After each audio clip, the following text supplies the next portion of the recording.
Chapter 3 The Prophecy and Torah of Moses 111 The everlasting faith that the Jewish people have in Moses, as the preeminent emissary of God 112 is not because of the miracles that he performed. Whenever a person's faith in a prophet is based on the occurrence of a miracle, that faith is somewhat deficient, because it is possible for someone to bring about a miraculous, unexplainable, occurrence through magic or sorcery, or some concealed natural process. This leaves the authenticity of the occurrence as a divine miracle open to doubt, because there might be some other explanation.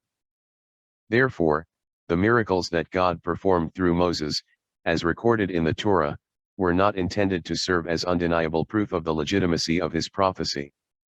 Rather, each one was performed to accomplish a purpose that was needed at that point in time.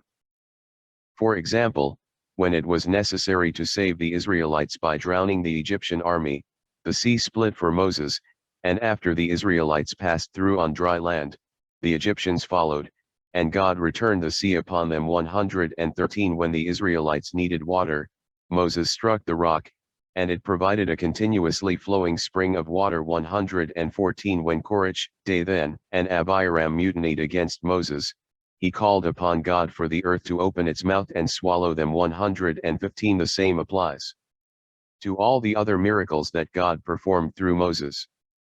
What then is the foundation of the unique faith in Moses and the Torah he transmitted? It is the public testimony that God himself gave about Moses during the revelation at Mount Sinai. The entire Jewish people, which numbered over 2 million adults and all their children, assembled there and witnessed God's presence and his divine speech with their own physical eyes and ears. They all personally experienced that revelation, with each individual verifying the experience of the other. With their own eyes they saw, and with their own ears they heard, as God's voice spoke the 10 commandments to them, and they heard God saying, "Moses, Moses, go tell them the following." 116 Their collective knowledge of God's public appointment of Moses as his emissary was not received as a claim or tradition that Moses or some other individual brought to them. Since they all witnessed it for themselves, that public revelation authenticated the bona fide status of Moses as a prophet of God, as well as the divine origin of the instructions he received from God and recorded in the Torah. Thus it is written, "Face to face did God speak with you, all the Jewish people on the mountain, from amid the fire. I Moses was standing between God and you at that time, to relate the word of God to you, for you were afraid of the fire and you did not ascend the mountain." 117 And you the Jewish people have been shown in order to know. On earth he showed you his great fire, and you heard his words from the midst of the fire. You shall therefore observe his decrees and his commandments that I Moses command you this day, for all the days. 118.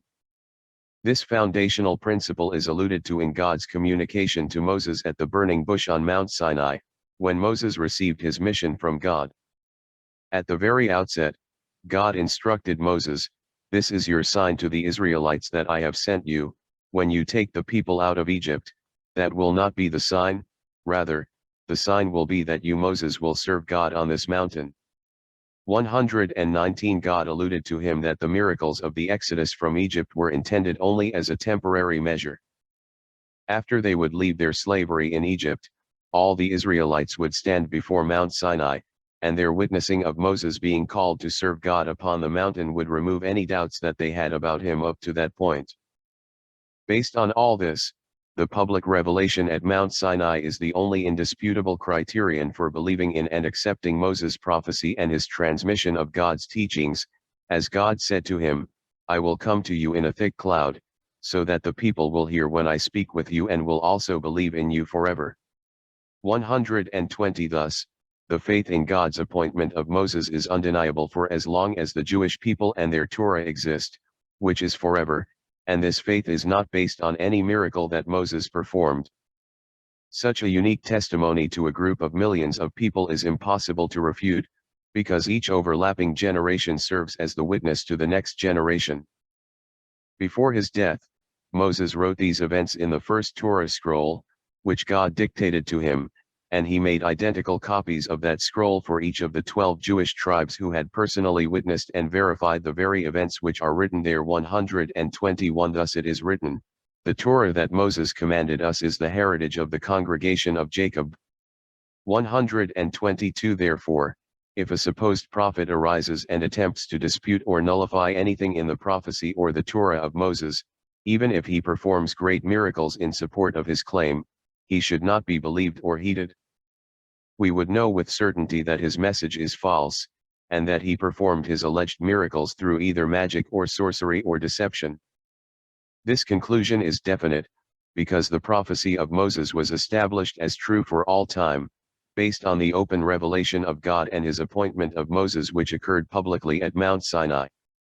In accordance with this, the Torah states about a false prophet, even if the sign or the wonder comes about, of which he spoke to you, saying, let us follow gods of others that you did not know, and we shall worship them. Do not hearken to the words of that prophet or that dreamer of a dream, for the Lord your God is testing you. 123 The false prophet is coming with signs and wonders to deny what the entire Jewish people know to be true, for their entire population saw it with their own eyes and heard with their own ears, and also verified that it was correctly recorded in the Torah and passed down through all the generations. But if the message of a supposed prophet is consistent with the Torah of Moses, and he appears to perform a miracle, this person should be accepted as a prophet from that point on based on God's commandment through Moses, as explained at the end of the previous chapter. 124 A prophet from your midst, from your brethren, like me Moses, shall the Lord, your God, establish for you, to him shall you hearken. If the prophet will speak in the name of God and that thing will not occur and not come about, that is the word that God has not spoken, with willfulness has the prophet spoken it, you should not fear him. That is the basis upon which we must accept the message he gives, instead of accepting it based on signs or wonders he performs. Once the person passes this test 125 and he fulfills the characteristics of a prophet, we are not to continue testing him every time he gives a new instruction, or when he gives instructions to another group of people in another place. Rather, everyone is obligated to follow the instructions which he gives from then on, as long as he continues to display the characteristics of a prophet, although it isn't known whether the additional wonders he performs, if any, are in fact divine miracles.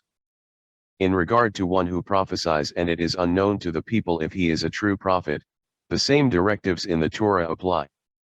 As explained by Maimonides 126 Just as Jewish courts are commanded to make a judgment based on testimony of two witnesses, even if it isn't known if they are true or false, similarly, it is a commandment to heed a prophet even though we do not know if the miracle is true or done by magic.